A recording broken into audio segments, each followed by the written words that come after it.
جہاں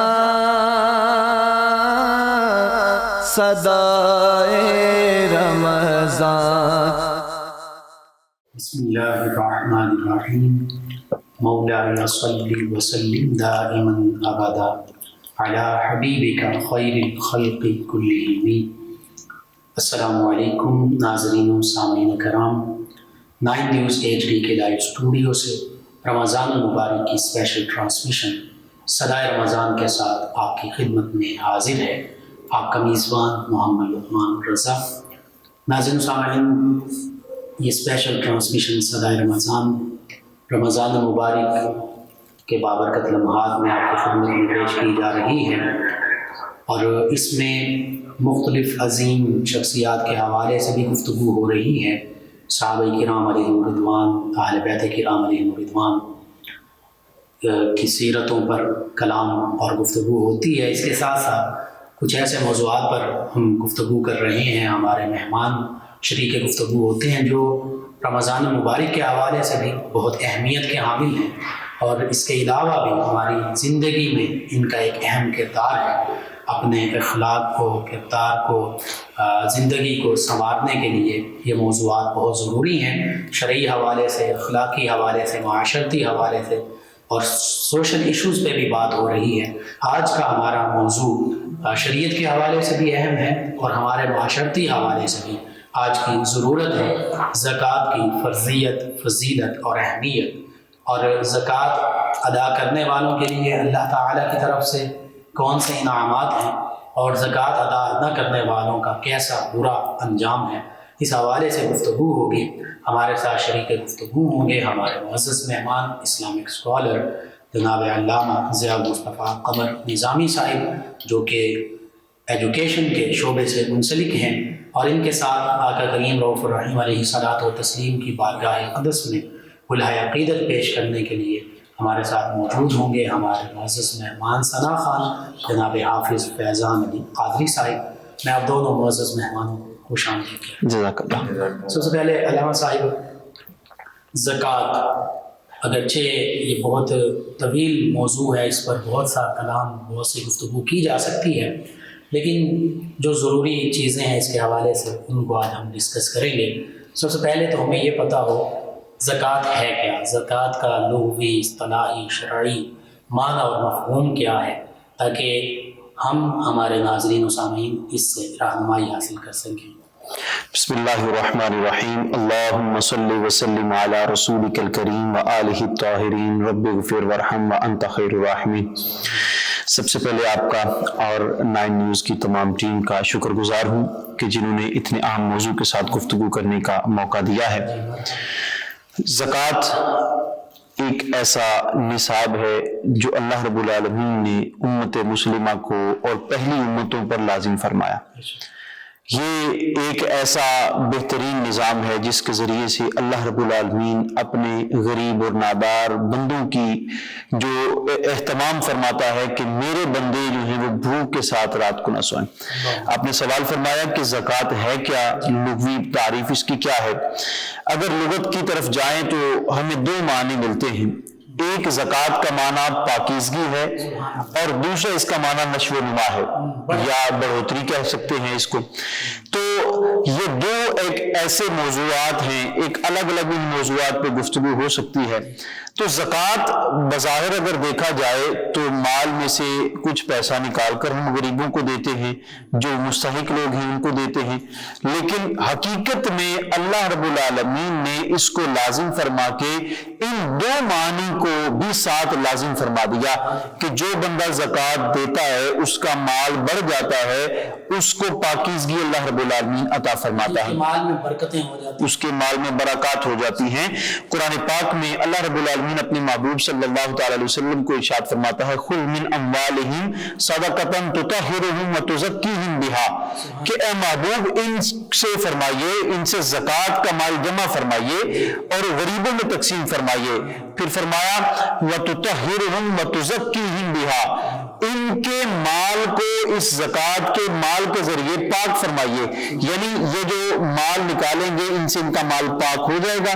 پھر آگے فرمایا وَتُزَكِّيهِمْ بِهَا، اور جب یہ مال دے دیں گے ان کا حال بھی پاک ہو جائے گا، یعنی مال دینے سے ان کا مال بھی پاک ہو جائے گا، ان کا حال بھی پاک ہو جائے گا، ان کو تزکیہ نفس نصیب ہو جائے گا۔ تو ان دو چیزوں کا نام زکوٰۃ ہے۔ تو زکوٰۃ ایک ایسا قانون ہے، جیسے ہر ملک کا ایک قانون ہوتا ہے کہ فلاں چیز پر اتنا ٹیکس ہوگا، فلاں چیز پر اتنا ٹیکس ہوگا، لیکن یہ کوئی ٹیکس نہیں ہے، بلکہ اللہ رب العالمین نے اپنے بندوں کی بہتری کے لیے امیر لوگوں پر، صاحب ثروت لوگوں پر یہ لازم کر دیا ہے کہ اپنی بہت سارے مال میں سے تھوڑا سا حصہ نکال کر ان لوگوں میں تقسیم کر دو جو لوگ آپ کے ارد گرد رہتے ہیں، آپ کے رشتہ دار و اقارب ہیں اور وہ غریب ہیں، ان کے گھر میں راشن کا اہتمام نہیں ہے، ان کے گھر میں کھانے پینے کا اہتمام زیادہ نہیں ہے، تو ان کو یہ چیزیں پہنچا دو۔ تو یہ حقیقت میں اللہ رب العالمین بندوں میں برابری لانے کے لیے ایک ایسا قانون اللہ رب العالمین نے نافذ فرمایا کہ جس کو زکوٰۃ کہا جاتا ہے۔ قرآن و سنت میں مزید اس حوالے سے جو فرضیت، فضیلت اور اہمیت کے حوالے سے ہمیں رہنمائی ملتی ہے، اس پر بھی اگر تو فرضیت کے حوالے سے دیکھا جائے تو باضابطہ طور پر صدقہ فطر کے ساتھ 2 ہجری میں اس کے احکامات نازل ہوئے، لیکن اگر اس سے پہلے کی تاریخ بھی اٹھا کر دیکھیں، احادیث مبارکہ میں ملتا ہے حضور کو اعلان نبوت کیے ہوئے بھی 5 برس گزرے تھے۔ اس زمانے کی بات ہے کہ رسول کریم صلی اللہ تعالی وسلم کے اصحاب میں سے حضرت جعفر رضی اللہ تعالیٰ عنہ وہ حبشہ کی طرف تشریف لے گئے تھے۔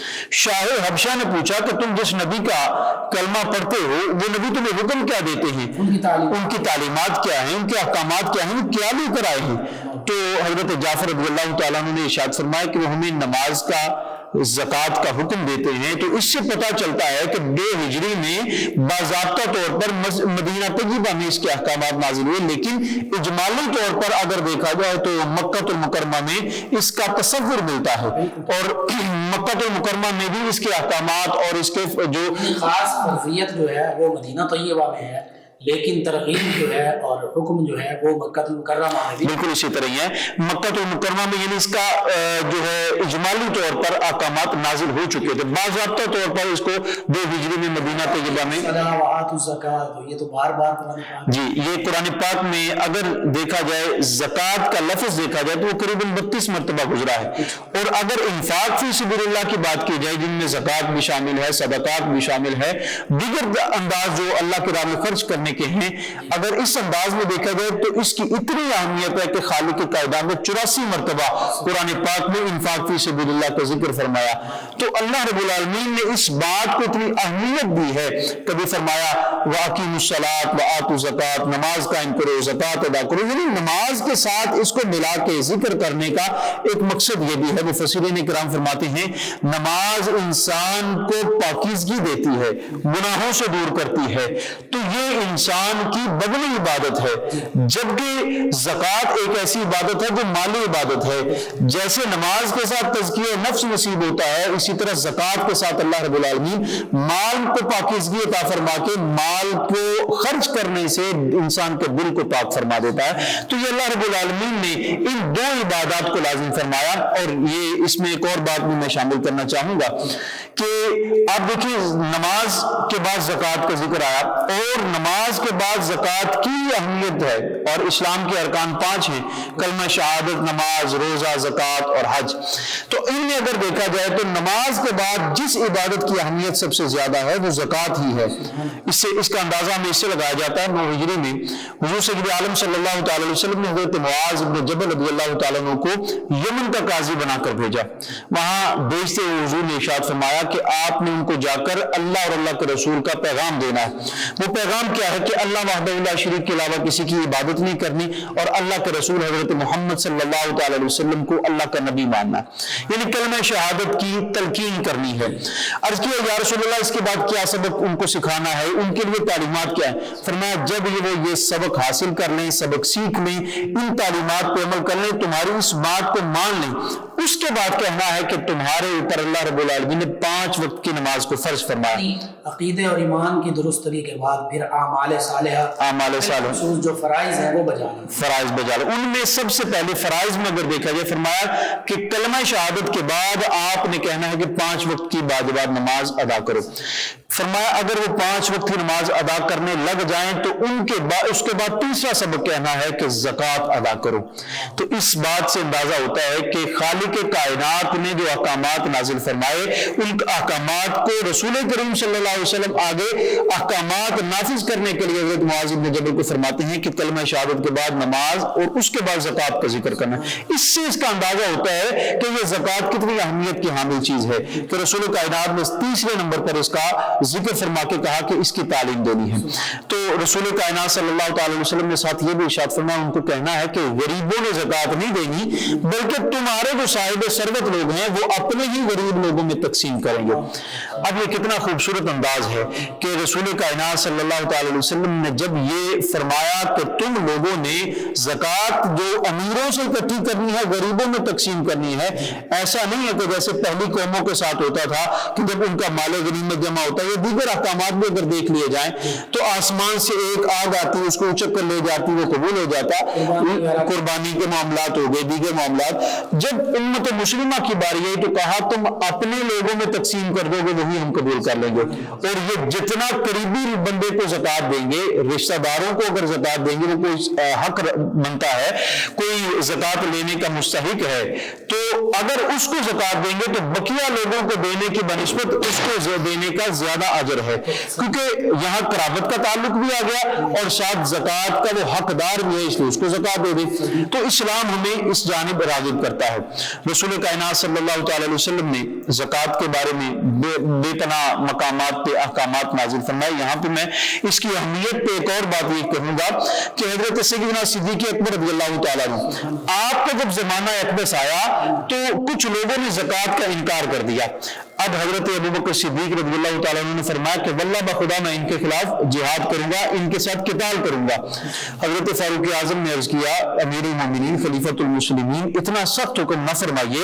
تو حضرت صدیق اکبر نے ارشاد فرمایا کہ اللہ کی عزت کی قسم ہے یہ لوگ نماز سے زکوٰۃ کو جدا کریں گے تو ان کے ساتھ میں قتال کروں گا.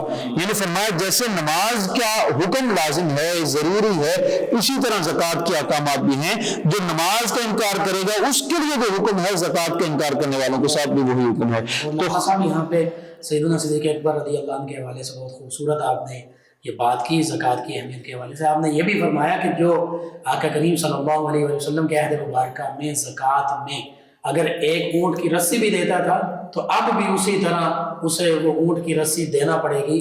بظاہر اونٹ کی رسی کی کوئی وقت نہیں ہے لیکن اہمیت زکوٰۃ کی اجاگر کی جا رہی ہے کہ زکوٰۃ کی یہ اہمیت ہے کہ اگر اس کے ذمہ اونٹ کی رسی بندی ہے تو پھر بھی اس کو ادا کرنا ہے. بالکل یہ کتنی اہمیت ہے کہ قتال کا حکم فرمایا کہ اگر یہ محدود سا ایک پیمانہ حضرت صدیق اکبر نے فرمایا. اور ایک روایت میں یہ بھی ہے کہ جو رسول کائنات صلی اللہ تعالی علیہ وسلم کی بارگاہ میں ایک بکری لا کر پیش کرتا تھا مجھے اگر وہ بکری نہیں دے گا میں اس کے ساتھ پھر بھی قتال کروں گا. یعنی امت مسلمہ کو دینے کے لیے حضرت صدیق اکبر تو زکوٰۃ نہیں اپنے لیے لیتے تھے حضور کے لیے بھی نہیں تھے. مستحقین جو بہتر حق رکھتے تھے ان میں تقسیم فرمایا کرتے تھے اور بیت المال میں اور دیگر معاملات میں ان کا استعمال جس انداز میں ہوتا تھا.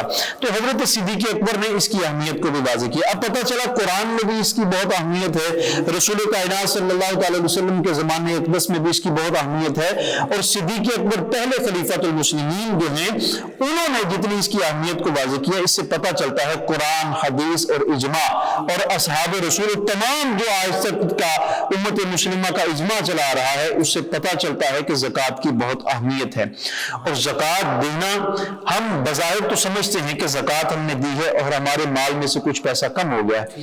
ہمارا کیلکولیٹر بتاتا ہے کہ 100 روپے میں سے زکوٰۃ ہم نے 2.5% اور یہ صرف 2.5% ہے پچھلی 2.5 روپے. اگر پچھلی امتوں کا دیکھا جائے حضرت موسیٰ علیہ السلام کی امت پر کل مالیت کا چوتھا حصہ لازم تھا کہ اس میں سے زکوٰۃ نکالنی ہے. چوتھا حصہ 100 میں سے 25 روپے ہو گئے. اور بعض امتوں کا یہ تھا کہ 10واں حصہ، لیکن اللہ کے محبوب صلی اللہ علیہ وسلم کے لیے یہ استثناء تھا اور یہ خاص مقام محبوبیت تھا کہ آپ کی امت کو فرمایا کہ تم نے زیادہ زکوٰۃ نہیں دینی، نہ چوتھا حصہ دینا ہے، نہ 10واں، بلکہ 40واں حصہ دینا ہے، یعنی 2.5% جو مال میں سے دینا ہے، اور ہر بندے نے نہیں دینا، جو صاحب نصاب ہو جاتا ہے اس کے اوپر جتنا اس کے مال ہے اور سال گزر جاتا ہے پھر اس کو دینا ہوتی ہے۔ اور ہمارا کیلکولیٹر بتاتا ہے کہ 100 میں سے ہم 2.5 روپے جو نکال رہے ہیں، ہمارے پاس 97.5 روپے باقی رہ گئے ہیں۔ کیلکولیٹر بتاتا ہے 2.5 کم ہو گئے ہیں، لیکن خالق کائنات فرماتا ہے کہ جب تم میری راہ میں 1 روپیہ خرچ کرو گے، 1 کے بدلے میں 10 گنا عطا فرماؤں گا۔ اور حضور سید عالم صلی اللہ تعالی علیہ وسلم کی حدیث مبارکہ ہے، حضور ارشاد فرماتے ہیں کہ جب کوئی اللہ کی راہ میں خرچ کرتا ہے یا کوئی نیکی کرتا ہے، 1 کے بدلے میں اللہ رب العالمین 10 گنا سے لے کر 700 گنا تک عطا فرماتا ہے۔ تو پتہ چلا کہ جس کا جتنا خلوص ہوگا، اللہ کی رضا جتنی مطلوب ہوگی، جتنا خشیت الہی کے ساتھ اللہ کو راضی کرنے کے لیے اور سنت کے عین مطابق زکوٰۃ نکالے گا، اصحاب رسول کے طریقے پر چلتے ہوئے امت کی خیر خواہی کا جذبہ لے کر وہ زکوٰۃ ادا کرے گا، صدقات کرے گا، مال خرچ کرے گا، تو اس کو اللہ رب العالمین اس کے خلوص کے عین مطابق عطا فرمائے گا۔ اور جو قرآن مجید فرقان حمید میں سورہ بقرہ میں اللہ تعالیٰ نے فرمایا کہ اللہ کے راستے میں خرچ کرنے کی مثال یوں ہے جیسے ایک دانہ ہو اور پھر اس کو زمین میں ڈالا جائے تو پھر ایک اس میں سے بالی نکلتی ہے، 7 خوشے بنتے ہیں اور ہر خوشے پر 100 700 دانوں کا آپ نے ذکر 700 دانوں، بالکل۔ کچھ لوگ یہ اب ظاہری طور پر عقل کے گھوڑے جب دوڑاتے ہیں تو ان کے لیے یہ بہترین مثال ہے کہ کسان جب کھیت کے پاس گیا تھا تو اس کے پاس جتنے دانے تھے، 1 دانے کے بدلے 7 خوشے نکلے، اس میں سے 7 بالیں نکلی، اس میں سے 100 پھر دانے نکلے، تو یہ 1 دانے کا 700 گنا بن گیا۔ تو اس سے سمجھ آتی ہے کہ وہ لوگ یہ جو کہتے ہیں کہ مال کم ہوتا ہے، تو ان کو بتانا چاہیے کہ جب کسان اپنی ایک بوری اٹھا کر گیا تھا، اس کے برابر والے کسان نے وہ بوری نہیں استعمال کی تھی، تو اس کی تو ایک بوری بظاہر کم ہوئی تھی، لیکن اس نے ایک بوری جو اس میں ڈالی ہے، بوئی ہے، اس کے بدلے وہ ایک ٹرک لے کر پھر گندم کا نکالتا ہے۔ تو اتنی بڑھوتری ہو گئی، تو زکوٰۃ کا جو معنی بڑھوتری ہے، نشو و نما ہے، اس سے پتہ چلتا ہے کہ اللہ رب العالمین 1 دانے کے بدلے 700 گنا جو عطا فرماتا ہے، 700 دانے عطا فرماتا ہے۔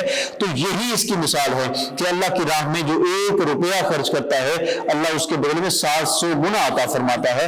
تو یہ اللہ رب العالمین کی تقسیم ہے۔ بابرکت گھڑیوں میں خرچ کریں تو پھر اور رمضان المبارک جہاں پہ نفل کا ثواب فرض کے برابر ہے، فرض کا 70 گنا ثواب ہے، تو اس مہینے میں، بابرکت مہینے میں اگر کوئی خرچ کرے گا تو اس کو اللہ رب العالمین، رمضان المبارک کے بارے میں تو رسول کائنات صلی اللہ تعالی علیہ وسلم نے یہ ارشاد فرمایا کہ اللہ رب العالمین ایک نیکی کے بدلے 10 سے لے کر 700 گنا عطا فرمائے گا۔ اور رمضان المبارک کا روزہ تو وہ بندہ اللہ کے لیے رکھتا ہے، اس کی مثال ہی کوئی نہیں ہے کہ اللہ رب العالمین فرماتا ہے کہ روزہ میرے لیے ہے اور میں ہی اس کی جزا عطا فرماؤں گا، یا میں ہی اس کی جزا ہوں۔ تو رمضان المبارک کی تو مثال ہی الگ ہے کہ اللہ رب العالمین اس میں کئی گنا بڑھا کے عطا فرماتا ہے، اور اس کے لیے دل سخی چاہیے، زکوٰۃ دینے کے لیے، صدقات دینے کے لیے دل میں سخاوت ہونی چاہیے۔ اللہ کے محبوب صلی اللہ علیہ وسلم اور امیری وہی ہے، بالکل وہی ہے۔ رسول کائنات صلی اللہ تعالی وسلم کا ایک بڑا پیارا فرمان ہے، حضور سید عالم صلی اللہ علیہ وسلم نے فرمایا کہ آسمان سے 2 فرشتے روزانہ اترتے ہیں، وہ ایسے فرشتے ہیں، ایک فرشتہ جو ہے وہ سخی بندے کے پاس چلا جاتا ہے اور اس کائنات کے جتنے سخی ہیں ان کا حساب و کتاب کرتا ہے اور اس سخی کو بشارت دیتا ہے کہ تم جنت میں جاؤ گے۔ دوسرا فرشتہ جو ہے وہ بخیل شخص کے پاس جائے گا اور اس کو جہنم کے وعید سنائے گا۔ یعنی پتہ چلا کہ آسمان کے فرشتے جو اترتے ہیں ان میں سے روزانہ ایک فرشتہ جو ہے سخی کو جا کر جنت کی بشارت دیتا ہے۔ تو جو اپنے مال میں سے اللہ کی راہ میں خرچ کرتا ہے اس کو اللہ رب العالمین اتنا نوازتا ہے۔ اور یہاں پر میں تو یہ کہوں گا ہم نے اپنے مال میں سے کہاں دینا ہے، یہ تو اسی کا دیا ہوا ہے، بالکل بالکل، وَمِمَّا رَزَقْنَاهُمْ يُنْفِقُونَ، اللہ کے دیے ہوئے مال میں سے اللہ کی راہ میں جب ہم خرچ کریں گے، اس کی تو مثال ایسے ہے کہ ہم اگر اپنے کسی بچے کو 100 روپیہ دیں اور ہم کہیں کہ بیٹا یہ تمہارے ہیں، اس میں سے صرف 2.5 روپے جو ہے اپنے بھائی کو دے دینا یا فلاں کو دے دینا, کسی غریب کو دے دینا, وہ تو خوشی سے اچھلتا کودتا نظر آئے گا اور کہے گا کہ دیکھیں میں نے صرف 2.5 روپے اس بندے کو دینے ہیں, 97.5 روپے تو پھر بھی میرے ہیں. تو یہ مثال ایسی ہے کہ رب العالمین نے اتنا کچھ ہمیں عطا فرمایا ہے. اور یہاں پہ تقوی والے لوگوں کی اگر میں مثال دوں تو بزرگان دین کہتے ہیں, صوفیاء کہتے ہیں کہ یہ 2.5 روپے جو ہے یہ تو بخیل لوگوں کے اوپر لازم ہے, اللہ شریعت کی زکوٰۃ ہے اور یہی نصاب ہے. لیکن بزرگان دین کا طریقہ تو یہ چلا رہا ہے, وہ فرماتے ہیں کہ یہ ان لوگوں کی زکوٰۃ ہے جو تھوڑا خرچ کرتے ہیں اللہ والوں کے لیے, اور جو اللہ کے قریب ہوتے ہیں, اللہ کے اولیاء ہوتے ہیں, ان کے لیے تو یہ ہے کہ گھر کے اندر جو کچھ بھی آئے وہ سارا کچھ خرچ کر دیا جائے. اس کی ہمیں مثال بھی ملتی ہے. رسول کائنات صلی اللہ تعالی علیہ وسلم ارشاد فرماتے ہیں کہ اگر میرے پاس احد پہاڑ کے برابر سونا ہو, میری یہ تمنا ہوگی کہ تیسرا دن آئے وہ احد پہاڑ کے برابر جو سونا ہے وہ سارے کا سارا تقسیم ہو جائے. تو بزرگان دین اسی پر عمل کرتے نظر آتے ہیں. صلی اللہ علیہ وآلہ وسلم نے اللہ کے راستے میں خرچ کر کے دکھا دیا. بعض کا جو نو مسلم ہوتے ہیں ان کی تعریف قلب کے لیے, بعض کا دیگر مستحقین کے لیے. ایسا بھی معاملہ ہوا کہ ایک مرتبہ اتنا مال عطا فرمایا, یعنی بھیڑیں بکریاں وغیرہ, کہ وہ جو نو مسلم تھے انہوں نے اپنے قبیلے میں جا کر کہا کہ محمد صلی اللہ علیہ وسلم اتنا نوازتے ہیں کہ کوئی کمی رہتی ہے. اللہ اکبر. تو یہ ایک مثال ہے. اس طرح بہت ساری کے حوالے سے صلی اللہ علیہ وسلم خود بہت سخاوت فرمایا کرتے ہیں. بالکل اسی طرح ہی ہے. تو سخاوت ایک ایسی چیز ہے جو انبیاء کی میراث ہے, جو حضور کے گھرانے کی میراث ہے. حضور کے گھرانے سے ہمیں اس کا سبق ملتا ہے, درس ملتا ہے کہ کس انداز میں سخاوت کرنی ہے. حضور کی زوجہ محترمہ ام المومنین اس میں حضرت اسماء رضی اللہ تعالی عنہا, ان کی جو روایت ہے وہ بہت عائشہ صدیقہ رضی اللہ عنہا, حضرت صدیق اکبر رضی اللہ تعالیٰ عنہ کی شہزادی ہیں حضرت اسماء رضی اللہ تعالیٰ عنہ. آپ فرماتی ہیں کہ اللہ کی راہ میں جب یہ خرچ کرنے لگو تو گن گن کر خرچ نہ کرو. جب حضور فرماتے ہیں کہ اگر گن گن کے خرچ کرو گے تو اللہ رب العالمین بھی گن گن کے عطا فرمائے گا, اور اگر بے حساب اللہ کی راہ میں خرچ کرو گے تو اللہ رب العالمین بھی بے حساب عطا کرے گا. اب ہم اگر گن گن کے خرچ کرنے بیٹھ جائیں اور ہم تھوڑا تھوڑا خرچ کر کے ہم سوچتے رہیں کہ آج ہم نے اتنا خرچ کر لیا ہے, ہم اس کو نوٹ کر لیں, ہم نے اللہ کی راہ میں آج یہ صدقہ کیا ہے, اگر ہم گنتے رہیں گے تو ہمیں گنتی کا ہی ملے گا. اور ہم اگر گنے بغیر خرچ کریں گے تو اللہ رب العالمین بھی پھر بے حساب ہمیں عطا فرمائے گا. اس کی ایک میں حدیث مبارکہ اور پیش کر کے اس گفتگو کو سمیٹتا ہوں. امہات المومنین کیا آپس میں ملاقات کر کے اکٹھے ہو کے حضور کی خدمت میں حاضر ہوں. عرض کرتی ہیں یا رسول اللہ صلی اللہ علیہ وسلم, آپ کے وصال کے بعد سب سے پہلے آپ کے ساتھ ملاقات کون کرے گی؟ تو جب یہ سوال کیا تو حضور نے فرمایا جس کے بازو سب سے لمبے ہوں گے. تو حضرت عائشہ صدیقہ فرماتی ہیں کہ اس حدیث مبارکہ کی راویہ بھی حضرت عائشہ صدیقہ فرماتی ہیں کہ پھر ہم نے کیا کیا, ہم لکڑیوں کے ساتھ اپنے بازوؤں کو ماپتی پھر رہی تھی کہ کس کا بازو سب سے لمبا ہے. ہم نے کیا دیکھا کہ ام المومنین حضرت سودا رضی اللہ تعالیٰ عنہ, ان کا بازو بہت لمبا ہے. ہم نے سوچ لیا کہ حضرت سودا حضور کے ساتھ سب سے پہلے ملاقات کریں گی, لیکن حضور کے وصال کے بعد ازواج مطہرات میں سب سے پہلے حضرت زینب رضی اللہ تعالیٰ عنہ ان کا وصال ہو گیا. ہم نے پھر غور کیا کہ وجہ کیا ہے, حضور کا فرمان تو برحق ہے, حضور نے جو فرما دیا وہ سچا ہے. تو ہمیں سمجھ آئی کہ حضرت زینب رضی اللہ تعالیٰ عنہ سب سے زیادہ صدقات و خیرات فرمایا کرتی تھی. تو ہمیں سمجھ آئی کہ حضور نے یہ جو ارشاد فرمایا کہ جس کا بازو سب سے لمبا ہوگا وہ سب سے پہلے میرے ساتھ ملاقات کریں گی. تو پتا چلا کہ وہ سب سے بڑھ کے آگے آگے بازو کر کے یعنی بڑھ چڑھ کے وہ صدقات و خیرات کیا کرتی تھی. حضور نے اس کی یہ مثال ارشاد فرمائی. تو ہمیں بڑھ چڑھ کے اللہ کی راہ میں خرچ کرنا چاہیے. جی ناظرین و سامعین, 9 نیوز HD کے لائیو اسٹوڈیو سے رمضان المبارک کی اسپیشل ٹرانسمیشن صدائے رمضان آپ کی خدمت میں پہنچائی جا رہی ہے. بہت ہی اہم اور بہت ضروری یہ موضوع جس پر آج ہم گفتگو کر رہے ہیں, اللہ کے راستے میں خرچ کرنا, بالخصوص زکوٰۃ جو کہ اللہ تعالیٰ کی طرف سے عائد کردہ ایک اہم فریضہ ہے, ہم پر لازم ہے, واجب ہے, ضروری ہے. ناظرین سامعین, اس دوران ہمارے ساتھ موجود ہیں ہمارے مہمان سناء جناب حافظ فیضان علی قادری صاحب. نبی محتشم صلی اللہ تعالی علیہ وآلہ وصحبہ وبارک وسلم کی بارگاہ ناز میں ہدیہ عقیدت پیش کریں گے. جی جناب حافظ فیضان علی قادری صاحب. کاش ہو چہرہ میری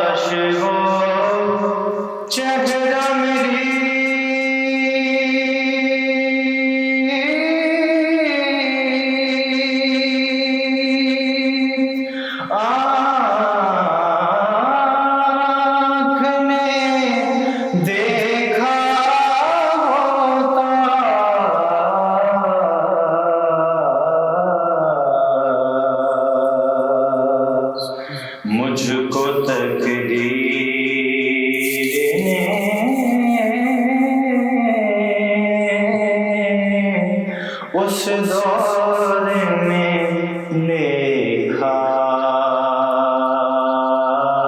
ہوتا، مجھ کو تقدیر نے اس دور میں لکھا ہوتا، اور باتیں سنتا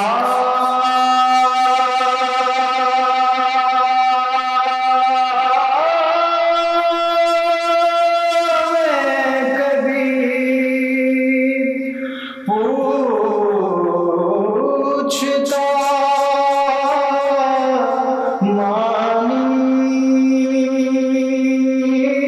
ان کے،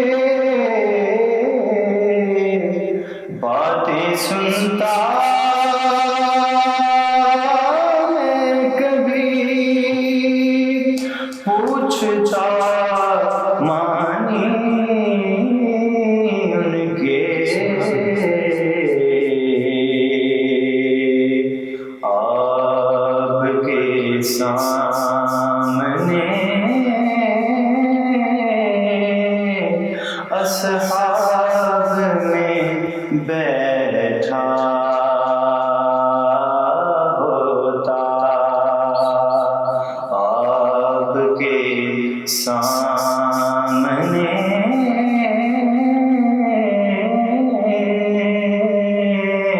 اصحاب میں بیٹھا ہوتا، اور فقیر جب مسجد نبوی میں اذانیں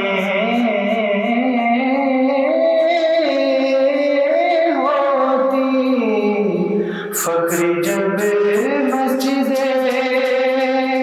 نبوی میں اذانیں ہوتی، میں مدینے میں مدینے میں مدینے سے گزرتا ہوا جھونکا ہوتا، کاش وہ چہرہ میری آنکھ نے دیکھا ہوتا۔ ماشاء اللہ، جزاک اللہ خیر۔ ناظرین سامعین، 9 نیوز HD کے لائیو اسٹوڈیو سے رمضان المبارک کی اسپیشل ٹرانسمیشن صدائے رمضان آپ کی خدمت میں پیش کی جا رہی ہے۔ زکوٰۃ کی فرضیت، فضیلت اور اہمیت پر گفتگو ہو رہی ہے۔ زکوٰۃ کے جو ضروری مسائل ہیں ان پر بھی ہم رہنمائی حاصل کرتے ہیں، اور بالخصوص زکوٰۃ نہ دینے والوں کا انجام۔ جتنی گفتگو ہوئی اس میں سے 2-3 چیزیں میں سیکھ پایا ہوں۔ ایک تو یہ کہ زکوٰۃ کا حکم قرآن پاک اور حدیث مبارکہ میں درجنوں مرتبہ ہے، اسی سے اس کی اہمیت کا اندازہ ہوتا ہے۔ صرف ایک مرتبہ بھی حکم ہوتا تو وہ لازم تھی، زکوٰۃ واجب تھی، ضروری تھی، لیکن اتنی مرتبہ حکم ہے، اس سے اندازہ لگانا چاہیے کہ زکوٰۃ ادا کرنا کتنا ضروری ہے۔ دوسرا یہ کہ نبی کریم صلی اللہ علیہ وسلم، صحابہ کرام، اہل بیت کرام، اولیاء اعظام سبھی زکوٰۃ تو ادا کرنے والے تھے، لیکن یہاں پہ یہ بھی غور کیجیے، نبی رحمت صلی اللہ علیہ وسلم نے غالباً زکوٰۃ ادا نہیں فرمائی۔ اس کی وجہ یہ ہے کہ صاحب نصاب ہی نہیں ہوئے۔ اسی طرح اکثر صحابہ کرام، اہل بیت کرام، اولیاء کرام کا یہی طریقہ رہا کہ وہ ویسے ہی اللہ کے راستے میں اتنا خرچ کرتے رہتے تھے، اپنے پاس جمع ہی نہیں ہونے دیتے تھے کہ زکوٰۃ ان پر واجب ہو جائے، فرض ہو جائے، لازم ہو جائے۔ تو یہ بھی بہت ضروری عمل ہے کہ اگر آپ پہ زکوٰۃ لازم ہے تو ضرور ادا کیجیے، لیکن صرف یہی نہیں دیکھتے رہنا کہ زکوٰۃ ہی ادا کرنی ہے، اللہ کے راستے میں ویسے بھی خرچ کرتے رہا کیجیے۔ جی علامہ صاحب، زکوٰۃ کے ضروری مسائل اور نصاب کیا ہے، صاحب نصاب کون ہوتا ہے، پھر حاجت اصلیہ اور مصارف زکوٰۃ کیا ہیں. یہ چونکہ زکوٰۃ ادا کرنے والے کو ان چیزوں کا پتہ ہونا ضروری ہے، یا جو صاحب نصاب ہو گیا اس کو بھی ضروری ہے. تو ان مسائل پر جو ضروری مسائل ہیں ان پر مختصراً آپ گفتگو. جی، زکوٰۃ کا جو نصاب ہے امت مسلمہ پر اللہ رب العالمین نے 2.5% یعنی کل مالیت کا 40واں حصہ لازم فرمایا ہے، اور ایسا مال جس پر 1 سال مکمل ہو چکا ہو اس پر یہ زکوٰۃ لازم آتی ہے. لوگوں پر ہے زکوٰۃ، یعنی عاقل بالغ، جی، عاقل بالغ مسلم ہو، آزاد ہو، اس پر لازم ہے. اور قرض دار بھی نہ ہو، یعنی اتنا قرض اس کا نہ ہو کہ وہ زکوٰۃ ادا نہ کر سکے، اور زکوٰۃ قرض کے بے ادائیگی میں مشکل پیش آئے تو وہ بھی زکوٰۃ ادا نہیں کرے گا. تو 4 قسم کا مال ہے جس پر زکوٰۃ لازم آتی ہے. نمبر 1 سونا، دوسرے نمبر پہ چاندی، مال تجارت اور نقدی. اور ضرورت اصلیہ سے زائد جو مال ہے اس پر یہ چیز لازم ہوتی ہے. ضرورت اصلیہ یعنی گھر کی ضرورت کی جو اشیاء ہیں. ایک بندہ ایک گھر خریدتا ہے، وہ اپنے گھر کے استعمال کی نیت سے خریدتا ہے. ایک گاڑی وہ خریدتا ہے اپنی استعمال کے لیے خریدتا ہے، تو وہ ضرورت اصلیہ ہے. لباس، کھانا پینا، برتن وغیرہ، یہ دیگر گھر کا ضروری سامان ہو گیا، یہ ساری چیزیں ضرورت اصلیہ ہیں. اور اگر اس نیت سے کوئی خریدتا ہے مکان یا کوئی زمین خرید لیتا ہے، گاڑی خرید لیتا ہے کہ میں اس کو بیچوں گا آگے اور منافع حاصل کروں گا، تو اس سے پھر یہ ہوگا کہ وہ مال تجارت میں چلا جائے گا، تو اس پر لازم آئے گا، یہ ضرورت اصلیہ سے زائد ہو جائے گا.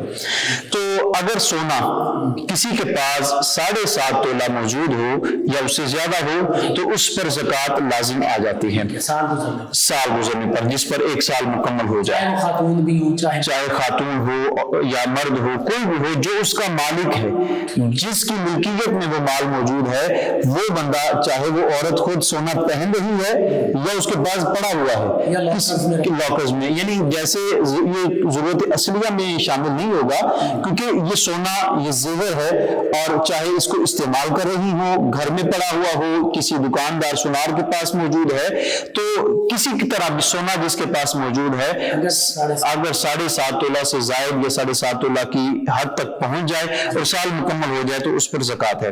اسی طرح اگر چاندی کا نصاب دیکھا جائے تو 52.5 تولہ چاندی یا جس کے پاس موجود ہے اس پر زکوٰۃ لازم آ جائے گی. اور اسی طرح تیسرے نمبر پر مال تجارت ہے. کسی کے پاس اتنا مال تجارت ہے یا نقدی موجود ہے، بینک بیلنس ہے، گھر میں موجود ہے، کیش میں ہے، اکاؤنٹ میں ہے، کسی طرح بھی ہے، یا اس کا جو بزنس ہے، جو تجارت وہ کر رہا ہے، وہ مال اگر 7.5 تولہ سونا کی مالیت کے برابر یا 52.5 تولہ چاندی کی مالیت کے برابر پہنچ جاتا ہے. بلکہ علماء احتیاط میں یہی فرماتے ہیں کہ اگر چاندی 52.5 تولہ کی جو قیمت بنتی ہے اس کے برابر بھی کسی کا مال تجارت یا نقدی موجود ہے تو اس پر زکوٰۃ لازم ہے. تو اس سے اوپر جس کے پاس موجود ہے اور سال گزر چکا ہے تو اس پر ہم زکوٰۃ دیں گے. اب سال کون سا ہونا چاہیے؟ جو اسلامی تقویم کا سال ہے، جو قمری سال ہے اس کے مطابق. اگر ہم شمسی سال کے اعتبار سے دیکھیں، مثال کے طور پر کوئی جنوری میں دیتا ہے زکوٰۃ، تو اس نے اپنا ایک طریقہ وضع کیا کہ میں جنوری میں زکوٰۃ دوں گا اور اگلے جنوری میں دوں گا، تو قریباً 34-35 سال کے بعد جا کر ایک مکمل سال اس کا ضائع ہو جاتا ہے. تو اسلامی سال جو ہے وہ کیونکہ اسلام کے نصاب کے مطابق، اسلام کے قانون کے مطابق زکوٰۃ دینی ہے، تو جو اسلامی قمری سال ہے اس کے مطابق ہم دیں گے. عام طور پر لوگوں کا یہ طریقہ چلا آ رہا ہے کہ وہ رمضان المبارک کی ابتدا میں یا رمضان المبارک میں زکوٰۃ ادا کرتے ہیں، یا اگر کوئی بندہ کوئی اور مہینہ مختص کرنا چاہتا ہے کہ اس وقت میرے پاس اتنا مال ہے، اگلا سال جب گزرے گا پہلا ابتدائی وقت جو ہے اور آخری وقت جو ہے اس میں اس کا حساب دیکھا جائے گا کہ اتنا مال اس کے پاس اگر موجود ہے تو اس سے اوپر جتنا بھی ہے 7.5 تولہ سونا کی مالیت یا 52.5 تولہ چاندی کی مالیت سے زیادہ جس کے پاس وہ نصاب موجود ہے اس کے اوپر وہ زکوٰۃ لازم آ جائے گی. رمضان المبارک کے بعد سال پورا ہونا تھا، لیکن برکت اور فضیلت حاصل کرنے کے لیے اگر وہ چاہے تو پہلے بھی زکوٰۃ رمضان المبارک میں ادا کرنا چاہیے. لیکن اس کے برعکس اگر شعبان المعظم میں اب سال مکمل ہو گیا تو اب پھر اس کو رمضان کا انتظار نہیں کرنا چاہیے، یا اس کے لیے پھر یہ ہو سکتا ہے کہ وہ اپنا زکوٰۃ کا مال الگ کر لے، تاکہ اس کو پتا ہو کہ اتنی زکوٰۃ میری شعبان المعظم میں سال مکمل ہونے پہ ہوئی ہے، کچھ پہلے بھی خرچ کرتا رہے، ساتھ ساتھ لوگوں کو دیتا رہے، اور غربا کی یا رمضان المبارک کی تیاری کے لیے کچھ لوگوں کو راشن کا اہتمام شعبان المعظم میں ہی کر کے دے دے، تو وہ ایک بہترین طریقہ ہے، زیادہ بہتر طریقہ ہے کہ رمضان المبارک میں جیسے امیر لوگ، خوشحال لوگ اچھی سحری اور افطاری کریں، غریب لوگوں کے پاس بھی اتنی، اور یہاں پہ کسی کو ملکیت میں دے دینا یہ ضروری ہے، یہ تملیک اس کے ہو جائے تاکہ اس کی ملکیت میں وہ مال آ جائے، تب زکوٰۃ ادا ہو جائے گی۔ اچھا، ملکیت سے مراد یہ نا کہ اس کو مکمل طور پر سونپ دیا، اس میں اب بتانا بھی ضروری ہے یا بتائے بغیر بھی دے سکتے ہیں؟ ہم اسلام نے کتنی آسانیاں ہمیں عطا فرمائی، ہم کسی انداز میں تحفے کی شکل میں بھی دے سکتے ہیں، ہم کسی کو کسی انداز میں بھی دے سکتے ہیں، ہاں عزت نفس کو مجروح کیے بغیر۔ ہاں یہ ذہن میں ہونا چاہیے کہ کسی کا قرض دینا تھا، غریب بندے سے کوئی تھوڑا بہت قرض کبھی بندہ لے ہی لیتا ہے، تو اس کو یہ کہہ کر بندہ نہیں دے سکتا کہ یہ تمہارا قرض ہے، کیونکہ وہ قرض اس کے ذمہ لازم تھا، قرض کی رقم منہا کر کے اس سے الگ ہو کے بالکل اسی طرح ہی ہے۔ تو زکوٰۃ کے معاملے میں تحفے کی شکل میں زکوٰۃ اگر کسی کو کہہ کر بھی دیں تو دے سکتے ہیں، لیکن وہ عزت نفس مجروح ہونے کا اندیشہ ہوتا ہے، تو سفید پوش لوگ عام طور پہ سوال ہی نہیں کرتے اور وہ مانگتے نہیں ہیں اور اس بات سے آر محسوس کرتے ہیں، تو ان کی عزت نفس کو مجروح کیے بغیر دے سکتے ہیں۔ زکوٰۃ کو اعلانیہ طور پر بھی دیا جا سکتا ہے، خفیہ طور پر بھی دیا جا سکتا ہے، کسی انداز میں بھی زکوٰۃ کو ادا کے لیے دینا چاہیں تو اعلانیہ بھی دے دو۔ بہت سارے لوگ جو زکوٰۃ ادا نہیں کرتے ان کو بھی اس میں ترغیب مل سکتی ہے، تو اس انداز میں بھی زکوٰۃ ادا کی جا سکتی ہے۔ اب زکوٰۃ ادا کن کو کرنی ہے، مصارف زکوٰۃ کون ہیں؟ قرآن پاک میں 8 لوگوں کا ذکر آیا ہے، فرمایا انما الصدقات للفقراء والمساکین والعاملین علیہا والمؤلفۃ قلوبہم وفی الرقاب والغارمین وفی سبیل اللہ وابن السبیل۔ یہ 8 لوگ جو ہیں جن کو زکوٰۃ ادا کی جا سکتی ہے۔ پہلے نمبر پر فقراء، فقیر بندہ، ایسا بندہ جس کے پاس کھانے پینے کے لیے بھی نہیں، غربت کا شکار ہو چکا ہے، بہت غریب ہو چکا ہے، کمانے کا کوئی ذریعہ نہیں ہے، تو اس بندے کو زکوٰۃ ادا کی جا سکتی ہے، وہ مرد ہو، عورت ہو، کوئی بھی ہو، بوڑھا ہو یا بیمار ہو، کوئی بھی کسی انداز میں وہ شخص فقیر کے حکم میں اگر آتا ہے تو اس شخص کو دی جا سکتی ہے۔ پھر فرمایا والمساکین، اتنا نادار ہے، بہت زیادہ غربت کی لکیر سے بہت نیچے آ چکا ہے، اس کے کاروبار تباہ ہو چکا ہے اور بالکل زیرو پر وہ آ چکا ہے، یا بہت زیادہ مساکین کے زمرے میں آ جاتا ہے، یا کوئی ایسے بچے یتیم یا بیوائیں جن کا کوئی کمانے والا کوئی سہارا نہیں ہے، معذور ہے، اس کو دی جا سکتی ہے، وہ مساکین کے زمرے میں آتے ہیں۔ پھر فرمایا والعاملین علیہا، محکمہ زکوٰۃ میں جو کام کرتے ہیں، جو ملازمین ہیں، ان کو زکوٰۃ دینے کے لیے، سیلری کے لیے ہو سکتا ہے، زکوٰۃ اکٹھی کرنے والے، زکوٰۃ تقسیم کرنے والے، ان کو تنخواہ کے طور پر یہ دیا جا سکتا ہے، تو ان پر بھی زکوٰۃ لگ سکتی ہے، اور ان کے لیے یہ ایسے ہی تنخواہ ہے جیسے دوسرے محکموں میں زکوٰۃ دی جاتی ہے۔ ایسا نہیں ہوگا کہ وہ زکوٰۃ کے محکمے میں کام کرتے ہیں اور زکوٰۃ کا اکٹھا کیا ہوا مال ان کو ملے گا تو اب وہ زکوٰۃ کھا رہے ہیں، نہیں، ان کے لیے وہ ان کا جو انہوں نے ڈیوٹی دی ہے، اس ڈیوٹی کی تنخواہ ہے، سیلری ہے، اس کا معاوضہ ہے۔ تو اس کے بعد آتے ہیں والمؤلفۃ قلوبہم، لوگوں کے دلوں کو اسلام کے لیے نرم کرنے کے لیے۔ یہ اس وقت کی بات تھی جب اسلام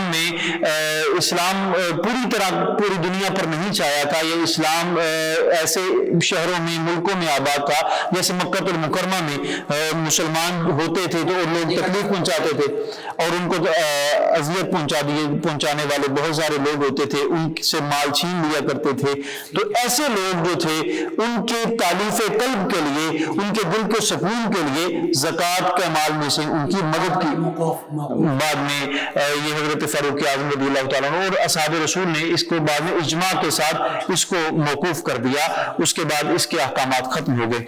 پھر اس کے بعد وفر رقاب، کسی کی گردن چھڑانے کے لیے، کوئی غلام ہے جس غلام کو آزاد کروانا اتنا ضروری ہے کہ وہ مسلمان ہو گیا ہے، کوئی اس کو تکلیف، اس کا مالک تکلیف پہنچاتا ہے، تو مسلمان غلام کو کافر کے نروے سے چھڑانے کے لیے، آزاد کرنے کے لیے یہ زکوٰۃ کا پیسہ خرچ کیا جا سکتا ہے۔ لیکن چونکہ اب غلاموں والا کو معاملہ ختم ہو چکا تو اب یہ شک بھی اس کی ختم ہو گئی۔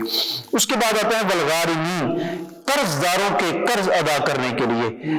ایسا قرض دار جس کا قرض ادا کرتے کرتے وہ عمر گزار رہا ہو, قرضوں کے بوجھ سے اتنا دب چکا ہے کہ اب وہ کماتا ہے تو پھر بھی اس کا وہ پورا نہیں آتا, اپنے گھر والوں کو وہ کیسے کھلائے, قرض کیسے پورا کرے. تو اللہ رب العالمین نے ان کی آسانی کے لیے ان کو یہ سہولت فراہم کرنے کے لیے, قرض تو تم نے ادا کرنا تھا لیکن اسلام تم پہ اتنا مہربان ہے کہ تمہارے قرض بھی لوگوں کی زکوٰۃ کے پیسوں سے ادا کر دیے جائیں گے. تو قرض کے بوجھ سے بہت زیادہ دب گیا. بہت سارے لوگ ایسے ہوتے ہیں جو جان بوجھ کے قرض لیتے ہیں, ضروریات سے زیادہ قرض لے لیتے ہیں اور فضول چیزوں کے لیے قرض لے لیتے ہیں جن کی ضرورت ہی نہیں ہے, اسراف کرتے ہیں. تو ایسے لوگ اس میں نہیں آئیں گے کیونکہ وہ تو قرض انہوں نے ان چیزوں کے لیے لیا ہے, لیکن جو بندے اپنی ضروریات کے لیے قرض لیں گے وہ اس کے زمرے میں ضرور آئیں گے. پھر اس کے بعد آتے ہیں فی سبیل اللہ, جو اللہ رب العالمین کی رضا کے لیے جہاد کرتے ہیں, جو جہاد کے میدان میں اترتے ہیں ان مجاہدین کے ساز و سامان کے لیے, تلوار کے لیے, نیزے بالے کے لیے, جدید اسلحہ کے لیے, تو ان چیزوں کے لیے یہ استعمال مسلمانوں کے دفاع کی خاطر, اسلام اور مسلمانوں کے دفاع کے لیے, کسی اسلامی مملکت کے دفاع کے لیے جو مجاہدین ہیں ان کے لیے یہ مال خرچ کیا جا سکتا ہے.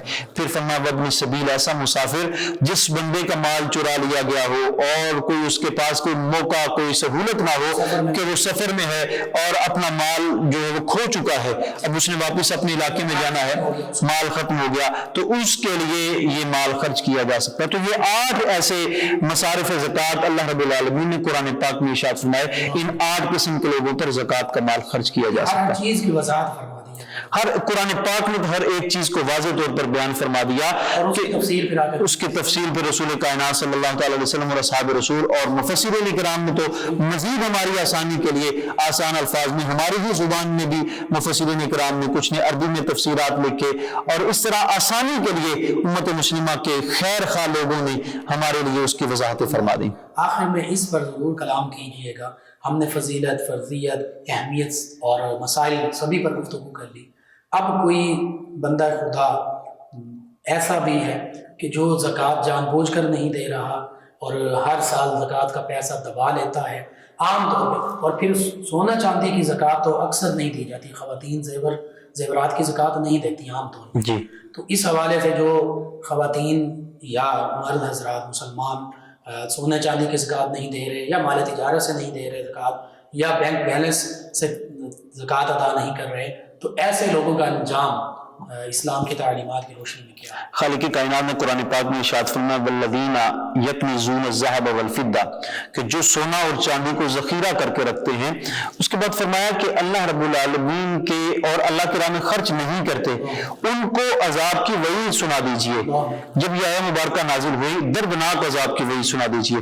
جب یہ آیہ مبارکہ نازل ہوئی صحابہ کرام بڑے پریشان ہو گئے کہ ہم اپنے پاس سونا بھی رکھتے ہیں, ہمارے پاس چاندی بھی موجود ہوتی ہے, مال بھی موجود ہوتا ہے, اب ہم دردناک عذاب کے زمرے میں آ گئے ہیں, تو اب کیا بنے گا؟ حضرت فاروق اعظم رضی اللہ تعالیٰ عنہ کو سفیر بنا کے حضور کی خدمت میں بھیجا, اپنا نمائندہ بنا کر حضور کی بارگاہ میں بھیجا کہ آپ جا کے سوال کیجئے یا رسول اللہ ہمارے لیے اب کیا حکم ہے, کیا ہم اپنا سارا مال جو ہے وہ اللہ کی راہ میں خرچ کر دیں؟ تو اللہ رب العالمین کے اس فرمان کی روشنی میں سوال جب کیا حضرت فاروق اعظم نے, تو حضور سید عالم صلی اللہ تعالیٰ علیہ وسلم نے ارشاد فرمایا کہ اللہ کے بندو یہ ان لوگوں کے لیے ہے کہ جو جمع کر کے رکھتے ہیں لیکن خرچ نہیں کرتے, اللہ اس میں سے زکوٰۃ ادا نہیں کرتے. تم تو اللہ کی راہ میں زکوٰۃ بھی ادا کرتے ہو, تم اس سے بری ذمہ ہو. جب یہ سنا تو حضرت فاروق اعظم نے نعرہ تکبیر بلند کیا, جس سے صحابہ کرام کو پتہ چل گیا کہ اللہ رب العالمین اور اللہ کے رسول نے ہمارے حق میں فیصلہ فرما دیا ہے. تو وہ لوگ جو زکوٰۃ ادا نہیں کرتے, اپنے پاس سونا چاندی اور مال جمع کر کے رکھتے ہیں, ان کے لیے دردناک عذاب کی بات ان کے لیے وعید ہے کہ اللہ رب العالمین نے ان کے لیے دردناک عذاب کی وعید سنا رکھی. اس اگلی آیت مبارکہ میں یہ بھی فرما دیا کہ ان کے پیشانی, ان کی پشتیں وہ اس سونے چاندی اس مال کے ساتھ داغی جائیں. بالکل, یہ دردناک عذاب کی کیفیت ہے کہ کس انداز میں اللہ رب العالمین انہی چیزوں کے ساتھ اللہ ان کو عذاب دے رہا ہوگا. کہ جہنم کے اندر جس چیز ان کے گلے کا توق بن جائے گا، وہ گنجا صاحب بن کر. جی وہ حدیث مبارکہ میں اسی جانب آ رہا تھا کہ رسول کائنات صلی اللہ تعالی علیہ وسلم نے ارشاد فرمایا کہ جو بندہ اپنے پاس مال جمع کر کے رکھتا ہے اور زکوٰۃ ادا نہیں کرتا، اس بندے کا جو مال ہے کل قیامت والے دن ایک گنجا سانپ بن کے ان کے سامنے آ جائے گا. ایک حدیث مبارکہ میں ہے کہ ان کے گلے کا توق بن جائے گا اور وہ ان کی باچھوں سے کھینچے گا، ان کے دونوں وہ اپنا منہ جو ہے ان کے منہ میں ڈال کے باچھوں سے باہر کھینچے گا اور کہے گا کہ میں تمہارا مال ہوں جو تم نے اپنے پاس جمع کر کے رکھا ہے.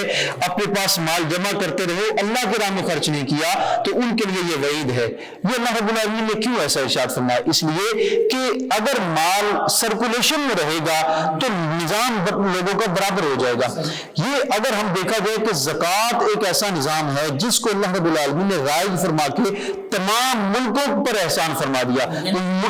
معیشت کو مستحکم کرنے کے لیے، معیشت کو مضبوط کرنے کے لیے آپ جانتے ہیں کہ بینک میں سے جب پیسہ جاتا ہے واپس نکلتا ہے، جب یہ سرکولیشن ہوتی رہتی ہے تو اس بینک کو فوائد حاصل ہوتے ہیں. اسی طرح کسی ملک کے ساتھ کوئی باہر کا ملک تجارت کرتا ہے، اس کی کرنسی اس ملک میں آتی ہے، اس ملک کی وہاں پہ جاتی ہے، یہاں کی چیزیں وہاں جاتی ہیں، وہاں کی چیزیں یہاں پہ آتی ہیں. تو یہ سرکولیشن کا نظام جو ہے یہ ایک ایسا نظام ہے جو معیشت کو مضبوط کر دیتا ہے. دولت کا ارتکاز نہیں ہوتا، تو گردش کرتی رہتی ہے اور ہر ایک کی ضروریات جو ہے وہ پوری ہوتی رہتی ہے. تو اللہ رب العالمین نے یہ نظام لازم فرما کے اس کو ایک ایسا بہترین نظام وضع فرما دیا کہ امیر کا پیسہ جب غریب تک پہنچے گا، غریب کا بھی جو دن ہے اچھا گزر جائے گا، اب کچھ نہ کچھ وہ امیر بندے کے برابر تک آ جائے گا. اور اسلام کے اس قانون پر جب مسلمانوں نے عمل کیا تو حضرت عمر بن عبدالعزیز رضی اللہ تعالیٰ عنہ کا مبارک زمانہ جب آیا، اس زمانے میں اتنی زکوٰۃ کی تقسیم ہوا کرتی تھی کہ امیر لوگ جو ہے وہ زکوٰۃ لے کر گلیوں میں پھرا کرتے تھے. کوئی ایسا بندہ نہیں ملتا تھا کہ جو زکوٰۃ حاصل کر لے. جس کو زکوٰۃ دینے کے لیے جاتے وہ آگے سے غصہ کیا کرتا، اللہ کے بندے میں تو خود خوشحال ہوں، میں خود زکوٰۃ دیتا ہوں، میرے اوپر زکوٰۃ نہیں لگتی. تو یہ ایسا نظام تھا کہ برابری ہو گئی تھی. آج نظام ایسا آ چکا ہے کہ امیر بہت امیر ہو گیا ہے اور غریب بہت غریب ہو گیا ہے. اس کی مثال یوں لے لیجئے کہ 5% پیسہ جو ہے وہ غریب بندوں کے پاس ہے. 95% لوگوں کے پاس صرف 5% پیسہ ہے، اور جو 95% پیسہ ہے وہ 5% لوگوں کے پاس موجود ہے. یعنی 100 میں سے 5 لوگ جو ہیں وہ 95 روپے کھا رہے ہیں، اور 100 میں سے جو 5% مال ہے وہ 95 بندے اس کو استعمال کر رہے ہیں. اتنا الٹ نظام ہو چکا ہے. اور اگر یہی لوگ زکوٰۃ دینے والے بن جائیں اور زکوٰۃ کو بہترین لوگوں تک پہنچنا شروع ہو جائے زکوٰۃ، تو یہ ایسا مستحقین تک پہنچ جائے تو یہ ایک ایسا نظام ہے کہ سارے لوگ برابری کے درجے پر ضرور آ جائیں گے. بہت خوبصورت. ناظرین و سامعین، 9 نیوز ایچ ڈی کے لائیو اسٹوڈیو سے رمضان مبارک کی یہ اسپیشل ٹرانسمیشن صدائے رمضان آپ تک پہنچائی جا رہی ہے. اور یہ حقیقت ہے کہ اگر بالفرض صرف ملک پاکستان ہی کے مسلمان اپنے مسلمان بھائیوں کو زکوٰۃ دے دیں، اور اسی طرح دیگر ممالک اسلامیہ جو ہیں اور اس کو روٹین بنا لیں ہر سال کی، تو چند ہی سالوں میں زکوٰۃ لینے والا کوئی نہیں رہے گا. اس میں کسی قسم کا کوئی شک نہیں ہے، کیونکہ یہ اللہ تعالیٰ کی طرف سے جو خالق ہے، مالک ہے، رازق ہے، اس کی طرف سے یہ عائد کردہ نظام ہے. اور لوگوں کے بنائے ہوئے، انسانوں کے بنائے ہوئے نظام جو ہیں ہر قسم کے، چاہے وہ اکنامک سسٹم ہو، وہ تباہی اور بربادی کا سبب بن سکتے ہیں. اللہ رب العزت کا عطا کردہ نظام وہ خوشحالی کا سبب بنتا ہے، وہ کبھی بھی تباہی اور بربادی کا سبب نہیں بن سکتا. ناظرین و سامعین، اس دوران ہمارے ساتھ موجود ہیں ہمارے مہمان ثنا خان جناب حافظ فیضان علی قادری صاحب. نبی رحمت صلی اللہ علیہ وسلم کی بارگاہ اقدس میں کلہائے عقیدت پیش کریں گے جناب حافظ فیضان علی قادری صاحب.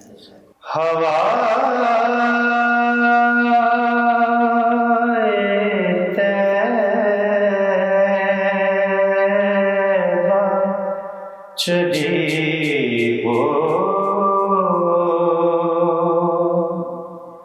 تو نعت ہوتی ہے،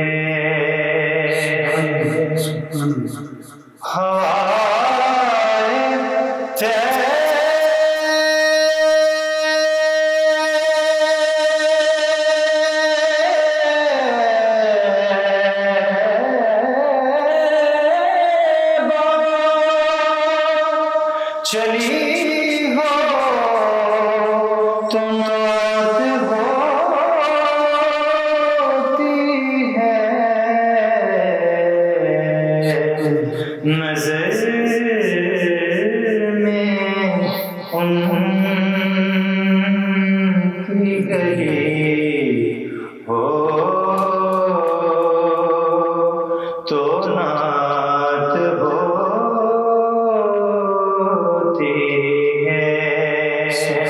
نظر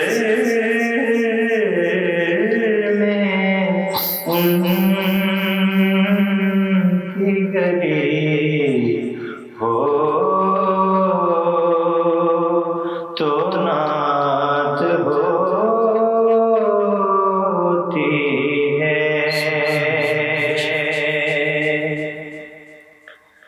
اور کمال فکر نہ کسب ہنر کی بات ہے یہ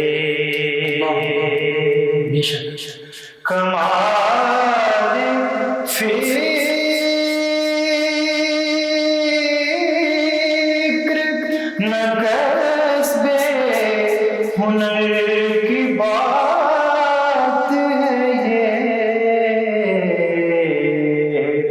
عطائے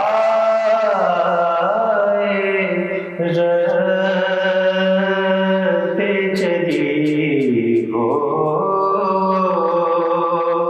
تو نعت ہوتی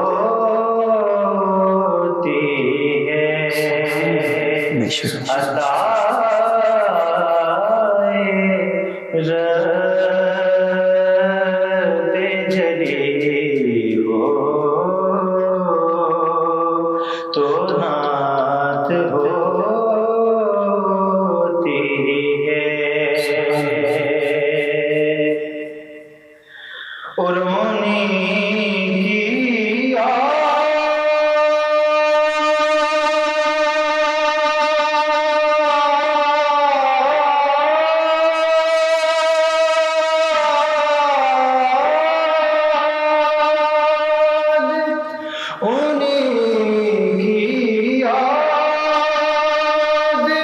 انہیں کے خیال میں آڑے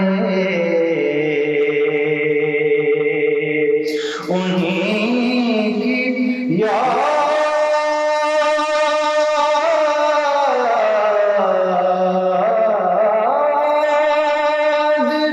انہیں کے خیال میں آڑے ہر ایک سانس ڈھلی ہو تو نعت ہوتی ہے ہر ایک سانس ڈھلی ہو تو نعت ہوتی ہے